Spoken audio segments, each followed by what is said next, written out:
বাড়িতে খাবার খেতে হয়, এটা জায়েজ হবে কি? গোশত ব্যতীত অন্য খাবার খেতে পারবেন, সতর্কতামূলক না খাওয়া ভালো। একটা ঘটনা বলি, সতর্কতামূলক কেন না খাওয়া ভালো। দারুল উলুম দেওবন্দের শাইখুল হাদিস আল্লামা সাইয়্যিদ আহমদ পালনপুরি রাহিমাহুল্লাহ, তার ঘটনা। তিনি এক হিন্দু ভাইয়ের দোকান থেকে পান খেতেন, হিন্দু দোকান থেকে পান। একদিন তিনি সকাল ভোরে ভোরে হাঁটতে বের হন, দেখেন যে পান দোকানদারও হাঁটতে বেরিয়েছে, তার হাতে একটি পট। হুজুর খেয়াল করলেন পট নিয়ে কই যায়। যাইতে যাইতে একটি গরু চমতেছে, সে নিচে পট ধরছে চনার জন্য, গরুর চনা পট ভর্তি। এটা নিয়ে ফিরে এসেছে দোকানে। হুজুর খেয়াল রেখেছেন, দোকানে এসে সে চনা এগুলো সব দোকানে ছিটে এলো। গরুর চনা, চনা গরুর প্রস্রাব, গোবর নয় চনা, গরুর পেশাব, গরুর প্রস্রাব, এইটা পুরো দোকানে ছিটাইলো। পানেও পড়লো, চুনেও পড়লো, ঘরেও পড়লো, সব কিছুতে পড়লো। এরপরে পটের মধ্যে আরো প্রস্রাব বাকি আছে, এগুলো সে চুনজে ভিজিয়ে রাখেছে ঘটির মধ্যে, আর খয়ের থাকে আরেক ঘটিতে, ওই ঘটিতে অবশ্যই চনাগুলো ঢেলে দিল। হুজুর বলে ইন্না লিল্লাহ, এখান থেকে আমি পান খাই। এরপর থেকে পান খাওয়া বন্ধ করে দিয়েছেন, কারণ এই পাক না পাকের এরা এগুলো লেহাজ রাখে না। আরেকটি ঘটনা, আমাদের কুমিল্লা মাতৃ ভান্ডারের রসমলাই প্রসিদ্ধ, খুব সুস্বাদু মাতৃ ভান্ডার রসমালাই কুমিল্লা। আমি একদিন এদের মূল দোকানে গেছি রসমালাই খরিদ করতে, আসলে খুব সুস্বাদু। তখন এক বেটা আমাকে দেখে চিনে ফেলেছে, আসতে দেখিনি, বলে হুজুর রসমালাই খরিদ করতে এসেছেন? জি।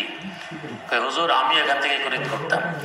একদিন ভোরে ভোরে এসে দেখি এক বালতি গোবর পানির মধ্যে গুলেছে, এক বালতি গুলে গোবর ছিটাতেছে সারা দোকানে, রসমালাইতে পড়তেছে, মিষ্টিতেও পড়তেছে, কোনো অসুবিধা নেই।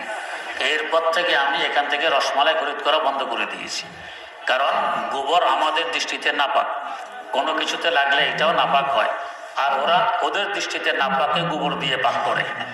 আপনি যদি ওদের পুকুরে ঘাটে গোসল করেন, পানিতে নামেন, ওদের দৃষ্টিতে পানি নাপাক হয়ে যায়, এখানে গোবর ছিটে যায়, এটাকে পাক করে। এই জন্য সতর্কতামূলক না খাওয়া চাই, পাক না পাকের কোনো লেহাজ তাদের মধ্যে থাকে না। প্রশ্ন, সাইয়েদেনা সহ দুরুদে ইব্রাহিম এর হাদিসটি কোন কিতাবে আছে? জানালে অনেক উপকৃত হব। দুরূদ শরীফ শিখাইয়েছেন কে? রাসূলুল্লাহ সাল্লাল্লাহু আলাইহি ওয়াসাল্লাম। তো নিজের দুরূদ শিখানোর সময় নিজের নামের আগে সাইয়েদানা কিভাবে বলবে?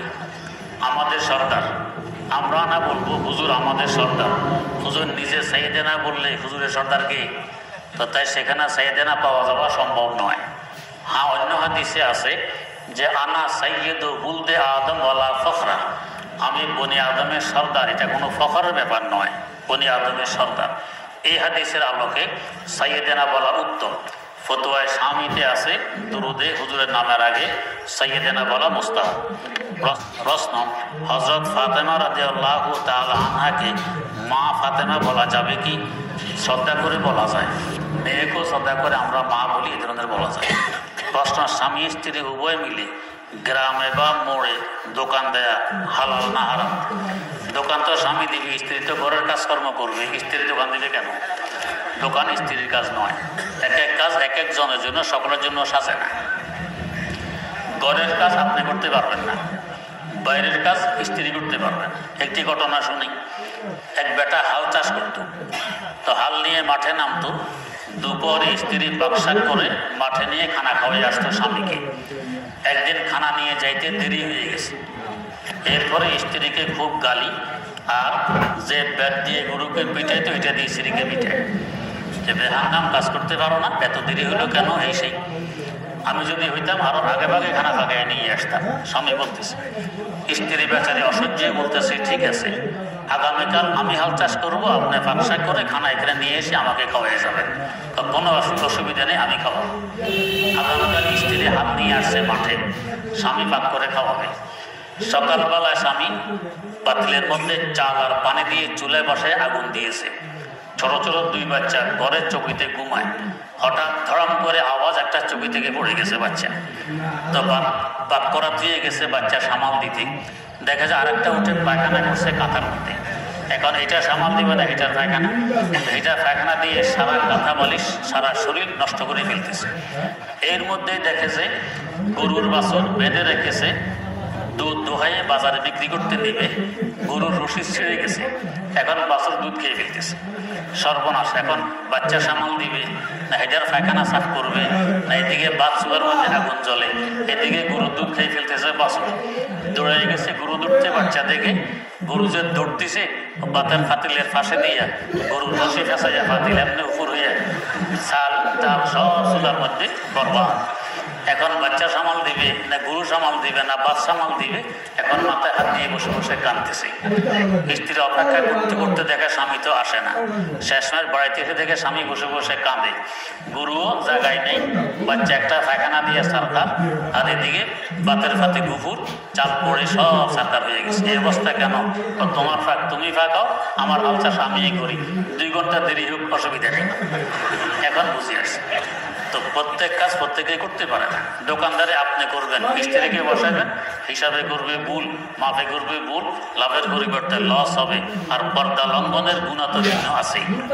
প্রশ্ন, গাভীকে বীজ দেয়া হালাল না হারাম? জি হালাল। প্রশ্ন, 2টি ছোট পাখিকে খাঁচায় পোষা যাবে কিনা?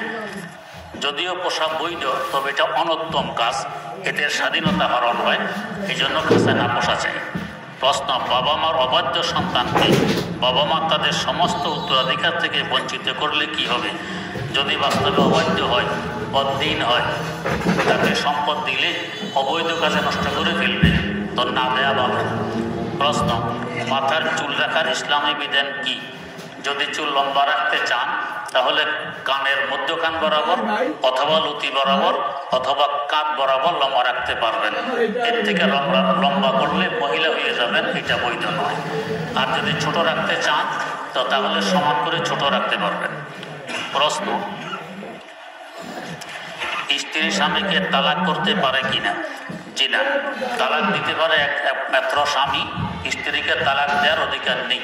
হ্যাঁ, যদি স্বামী বিবাহের সময় বা পরে স্ত্রীকে তালাকের অধিকার দেয় তো নিজকে নিজে দিতে পারে, আমি আমাকে তালাক দিলাম।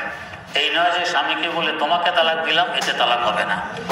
প্রশ্ন, ইল্লাল্লাহ জিকিরের ভিত্তি কি? দলবদ্ধ হয়ে জিকিরের ফজিলত কি? 2টি প্রশ্ন।